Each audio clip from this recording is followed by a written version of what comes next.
আপনারা রাগ করবেন না, ঠিক আছে? রাগ করলা? বলো বিসমিল্লাহ। বিসমিল্লাহ। বলো আলহামদুলিল্লাহ। আলহামদুলিল্লাহ। হাত দেখি, হাত মুট করো। রাগ করলা? না। তুমি আইসিটি অন্য জায়গায় পড়ো তাই না? হ্যাঁ। এই জন্য ভালো কিছু পড়ো না। রাগ করলা? না। আইসিটি না ভালো অন্য জায়গায় পড়ার কারণে আইসিটি কিছু পড়ে না। না। স্কুলে কলেজে স্যার বোঝায়, কিছু বুঝি না। না। রাগ করলা? না।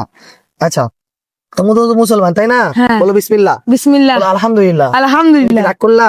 না। আইসিটি ভালো করে বুঝতে হবে, হ্যাঁ। তার সাথে উচ্চতর গণিত। তুমি যেহেতু এসএসসি এর মধ্যে এখন উঠছো, এসএসসি পরীক্ষা দিলা, পরীক্ষা শেষ, পরীক্ষা শেষ, হ্যাঁ। এখন এই 2-3 মাস বসে থাকে কি করবা? এমনি ঘোরাঘুরি করবা। হ্যাঁ। ঘোরাঘুরি না করে আমার ব্যাচে চলে আসো। তুমি কি রাগ করলা? না। না, শুধু খাতা নিয়ে আসবা, বাকিরা আমি পড়াবো। তুমি কি রাগ করলা? না। ঠিক আছে, তাহলে কি করতে হবে তোমাকে? আমার কোর্সে, আমার ব্যাচে আসতে হবে, ব্যাচে এসে পড়তে হবে। হ্যাঁ। ঠিক আছে, এবং তোমার বন্ধুদেরকে বলে দিতে হবে যে আমি নতুন ব্যাচ শুরু করতেছি তোমাদের পরীক্ষার পরপরই, এটা হচ্ছে ঈদের পরপরই শুরু করবো। তুমি কি রাগ করলা? না। ঠিক আছে, তাহলে বলে দাও সবাইকে যে আইসিটি ব্যাচে আসতে হবে এবং উচ্চতর গণিত পড়তে হবে। ঠিক আছে? ঠিক আছে। কি বলে? আইসিটি ব্যাচ এবং উচ্চতর গণিত ব্যাচে আসতে হবে।